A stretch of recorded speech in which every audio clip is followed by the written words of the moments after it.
Hello everyone, welcome to my channel little moment with দিয়া। Good morning সবাইকে। আজ সপরিবারে চলে যাচ্ছি আমরা একটা ছোটো পিকনিক করতে। তো এই ভিডিওতে তোমাদেরকে এটাই দেখাবো যে আমরা আজকে কোথায় পিকনিক করতে যাচ্ছি আর সেখানে গিয়ে আমরা কেমনভাবে কি পিকনিকটা কাটাচ্ছি সেটাই আজকে তোমাদের সাথে শেয়ার করবো।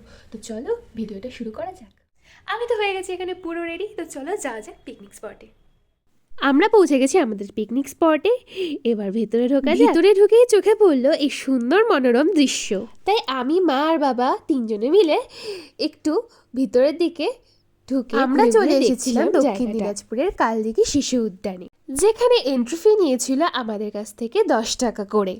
পার্কটা কিন্তু ছিল বেশ বড় এরিয়া জুড়ে, খুব সুন্দর মনোরম পরিবেশ ছিল সেখানকার। সুন্দর চারিদিকে গাছপালা। আমি, মা, বাবা আর দিদিভাই আর বাবি মিলে চলে এসেছি কালদিঘি পার্কে ঘুরতে। এখনও দিদিভাই আর বাবি এসে পৌঁছায়নি, ওরা আসলে এখনও তো দিদিভাই আর বাবি আসতে পারিনি। আমি, মা আর বাবা মিলে তিনজন একটু কালদিঘি পার্কটা ঘুরে দেখছি। ঘুরতে ঘুরতে চোখে পড়লো এই ট্রেনের স্টেশনটি, যেখান থেকে এই কালদিঘি পার্কের টয় ট্রেন ছাড়া হয়। এই স্টেশন থেকেই ট্রেন ছাড়ে এবং এই স্টেশনে এসেই ট্রেন আবার দাঁড় হয়। ঘুরতে ঘুরতে আমি আর মা বাবা একটা বসার জায়গায় একটু বসলাম। 5 টাকা দিয়ে টিকিট কেটে ঢুকে গেছি পার্ক দেখতে।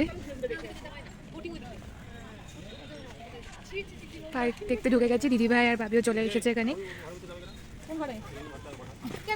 চলে এসেছে এরোপ্লেনে উঠতে। হাই করো। আসার সাথে সাথেই তো তার শুরু হয়ে গেছে খেলা, তো সে চলে গেছে খেলতে, চড়েছে স্লিপারে, স্লিপ খাচ্ছে এখন। দিয়েছে বল খেলা, মা বাবা দিদিভাই বসে পড়েছে সুন্দরভাবে। তারপর তো আমিও একটু বাবির সাথে যোগদান করলাম, আমি ওর সাথে একটু বল খেলে নিলাম। খেলে আমরা গিয়ে বসলাম একটু চা খেতে। সবাই মিলে একসাথে চা খেয়ে দিদিভাই নিয়ে এসেছিল এই পেস্ট্রিগুলো, সেগুলো একটু বসে বসে সবাই মিলে খাচ্ছিলাম। কি খাচ্ছ তুমি? কি খাচ্ছ? ওরে বাবা, খাচ্ছি। মা কি খাচ্ছ দেখাও। শেষ হয়ে গেছে? ভালো লাগছে এখানে এসে ভাবি? পেস্ট্রিগুলো তো খেতে বেশ ভালোই ছিল, তাই আমিও বেশ এনজয় করে খাচ্ছিলাম। এখানে তো দিদিভাই আমাদের সবার জন্য আপেল কেটে রেডি করছিল, যেটা এখন সবাই আমরা খাবো। আপেলগুলো তো নিয়ে নিলাম খাওয়ার জন্য। এবার বাবি আর মা দুজনের মিলে কি যেন একটা গল্প করছিল। এরপর আমি বসে বসে বেলুন ফুলাচ্ছিলাম। পিকনিকে গেছি আর বেলুন ফুলাবো না, তা কি হয়? তাই আমি বসে বসে বেলুন ফুলাচ্ছিলাম। কি করবে এটা? এর মধ্যে ইনি এসে বলছে ফুলিয়ে দেবো। আচ্ছা, হলুদ কটা নিয়েছো? 3টে। হ্যাঁ, এখানে কয়টা চকলেট নিয়েছে, কি কালারে সেটাই দেখছি। তারপরে তো আমি আর দিদিভাই মিলে এখানে একটু দোল খেয়ে নিচ্ছিলাম, যার মধ্যে ইনি ঢুকে গেছে।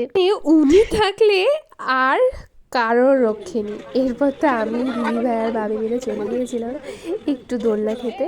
সব খেলাধুলা হয়ে গেল, এবার আমরা যাচ্ছি বাড়ি থেকে যেগুলো খাবার এনেছি সেগুলো খেতে। মা এখানে দেখো সবাইকে খাবারগুলো ধীরে ধীরে সার্ভ করে দিচ্ছে। মোটামুটি সার্ভ করা প্রায় হয়েই গেছে, চলে এসেছে সবার হাতে এবার খাবার। মেনুতে ছিল লুচি, ঘুগনি আর 2 রকমের মিষ্টি, যেটা আমরা সবাইকে বলছিলাম আমাকে একটু দেখাতে, তাই আমাকে একটু দেখালো, মাকেও একটু দেখিয়ে নিল। এবার তো আমাদের সব খাওয়া দাওয়া সব কমপ্লিট। এবার আমরা সব কিছু গোছগাছ করছি বাড়িতে যাওয়ার জন্য। টাইম হয়ে গেছে, আমরা রেডি, সময় হয়ে গেছে, এখন আমরা সবাই বেরিয়ে যাবো। লাস্ট একদম পিকনিক শেষ আজকের মতো, আমরা চলে যাবো। আমাদের শেষ, এবার আমরা হাঁটা দিচ্ছি সবাই, এখন আমরা চলে যাবো বাড়ি। ভালো কেটেছে আজকে দিনটা। এর মতন তো পিকনিক আমরা এখানেই শেষ করলাম। তোমাদের ভিডিওটা ভালো লাগলে অবশ্যই লাইক আর কমেন্ট করে জানিও। আজকের মতন এটুকুই, টাটা।